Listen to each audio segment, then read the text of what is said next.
Picture perfect, man. On the button right there. This is literally mid-motion capture of Paddy Pimblett dropping Luigi Vendramini, man. It was beautiful to see. It was a sight to see, and he got the big win. So Paddy Pimblett, let's talk about it, AJ, man. He had to overcome some adversity. You already talked about it a little bit, but I think what he had a little bit of remorse in his post-fight interview where he's kind of just being like, oh yeah, you know what I mean? I let these dudes hit me, you know what I'm saying? It's like, that's my problem. I want to make a show. I'm a showman. This is what I do. And I was like, that's that Conor McGregor right there. That's that, like, you just kind of make your excuse or whatever.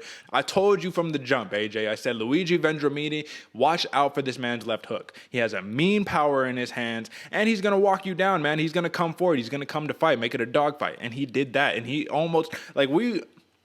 almost, in another reality, AJ, would just be talking flipped. It would be Vendramini TKO round 1 because he had Pimblett hurt, man. He had him on stilts where he was wide-eyed looking like, oh. Give me your take overall, man. Do you think Paddy Pimblett can compete with the top 30 in the UFC's lightweight division right now? I think he can compete with the top 30 for sure. Maybe not the top 10 at the moment.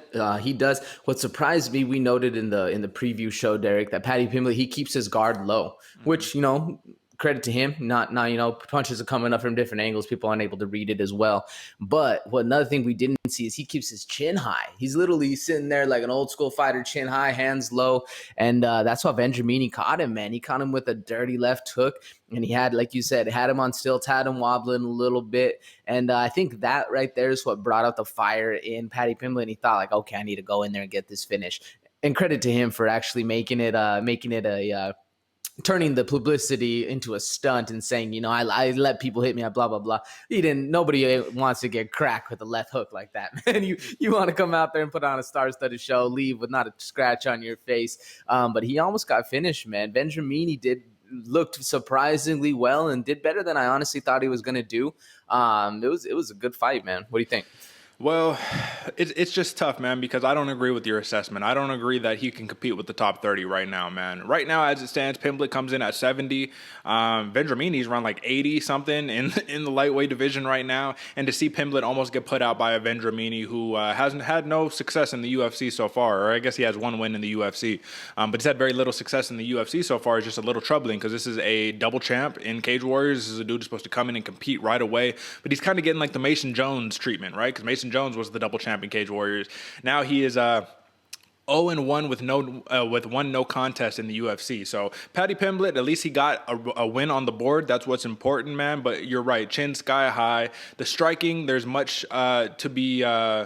How would you say it? There's a lot to ask for the striking still. I think there's some stuff to work on. That's what I'm trying to say. Ultimately, man, we do know that when it came down to the grappling, that was a little bit interesting, right? Because he's supposed to be the submission guy. He's supposed to be the dude who is like, man, when he goes to the ground, it's going to be a problem. Vendramini decided to take the fight to the ground with Pimblett a little bit, let him back up, and that's when the tide turned. But I will say what was most impressive about Pimblett is that he had the intangible, the mental fortitude to say, technically, in this technical kickboxing match we're having, I'm not winning these exchanges. I'm going to turn this into a brawl. And the moment he turned it into a brawl and made Vendramini fight his fight, he knocked him out. And that's the star power. That's the little X factor right there that I think will propel Pimblett further through the division. I think the UFC should do a good job and a responsible job of building him up instead of throwing him to the dogs.